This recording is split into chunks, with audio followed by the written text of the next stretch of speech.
Thank you. Once again, we are back from the end FGM trip, and despite that it was really pouring out, the rain was a lot, we managed to hold our meeting because the rain was raining at night. But the problem was for the common people to be able to access the venue because the rivers and the streams were flooding.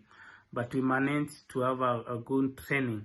One of the key things that came out was when we were teaching and one woman started crying.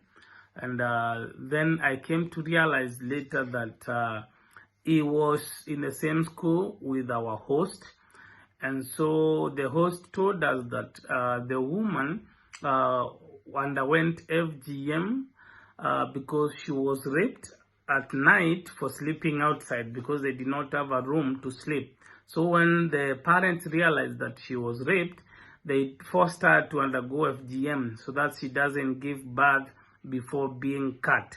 And so I think she has been living with the trauma all through.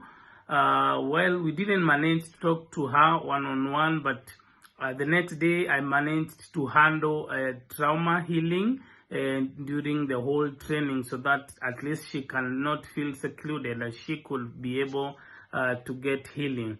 So the other astonishing thing is to see another woman who said that when they undergo the FGM early in the morning, there is someone else who comes during noon time to check if it was done well, if they were cut well, and if they were not cut well, again they proceed to do the cutting for the second time.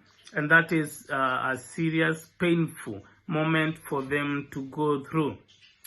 Well, this looks like more of a cultural thing for the women not to be given chance or not to be recognized, because even when we went to a school to deliver the dignity kits, the sanitary towels, because we all train both boys and girls about abortion and about FGM before adding over the sanitary, we realized that the girls in school also were sitting behind the boys in a manner that they are not even able to talk, and it's in a learning institution. And so I had to make a change for the girls to come and sit in front and the boys to sit at the back, so that the girls can also have a voice, but you could see the facial expression. And this reminded me when we were teaching, when the men said that even during dowry negotiation, the women do not enter the house whereby the negotiation is going on.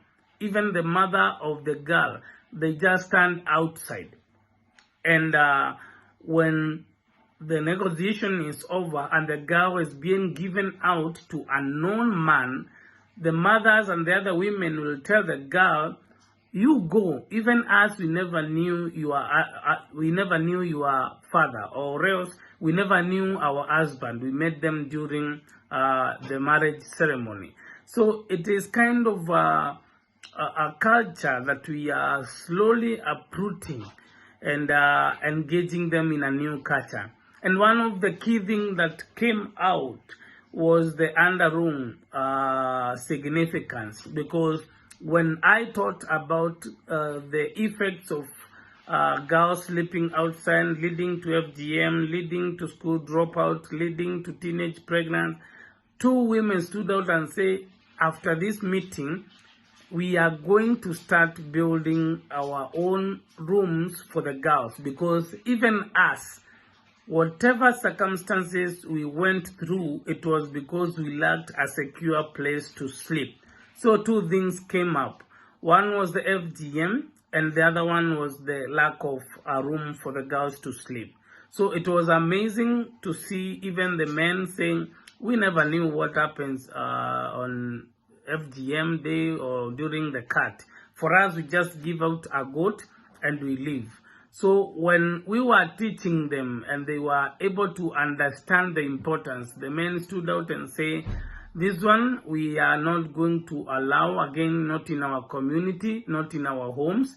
And we end the village elders saying that I will not allow anyone to cut the girls in my village. So it was a success story for that meeting.